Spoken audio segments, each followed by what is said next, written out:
Junior NTR పై MLA Daggubati Venkateswara Prasad వ్యాఖ్యలు దారుణంగా ఉన్నాయని అంబటి రాంబాబు అన్నారు. ఈ ఘటన వెనుక టీడీపీ ప్రధాన నాయకులు ఉన్నారని అంబటి తెలిపారు. జూనియర్ ఎన్టీఆర్ ను అణగదొక్కే ప్రయత్నం జరుగుతోందని విమర్శించారు. సందర్భంగా ఫెయిల్ చేయాలని ఆడనివ్వకూడదనేటువంటి ఉద్దేశంతో అనేక రకమైన ప్రయత్నాలు చేశారు.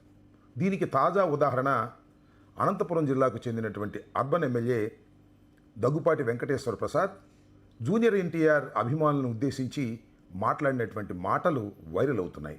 ఆ మాటలు చాలా దారుణంగా ఉన్నాయి. పచ్చి బూతులే తిట్టేటటువంటి కార్యక్రమం చేశారు. సరే, ఇది కేవలం దగ్గుపాటి వెంకటేశ్వర ప్రసాద్ యొక్క ఆలోచన అనుకుంటే చాలా పొరపాటు. ఇది తెలుగుదేశం మొత్తం ఆలోచన. తెలుగుదేశం మొత్తం ఆలోచన అని అనడం కంటే చంద్రబాబు నాయుడు గారు, భువనేశ్వరి, బాలకృష్ణ, లోకేష్ ఈ నలుగురు కలిసి పన్నినటువంటి కుట్రలో భాగమే ఇది.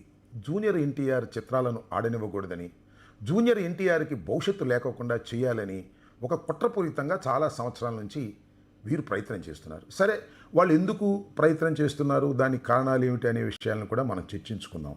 దానికన్నా ముందు ఒక్క విషయాన్ని మీ దృష్టిలోకి నేను పెట్టాలి. అదేమిటంటే, జూనియర్ ఎన్టీఆర్ తండ్రి అయినటువంటి హరికృష్ణని చంద్రబాబు నాయుడు గారు చక్కగా వాడుకుని వదిలేశారు. దానికి ప్రధానమైన కారణం నేను మీకు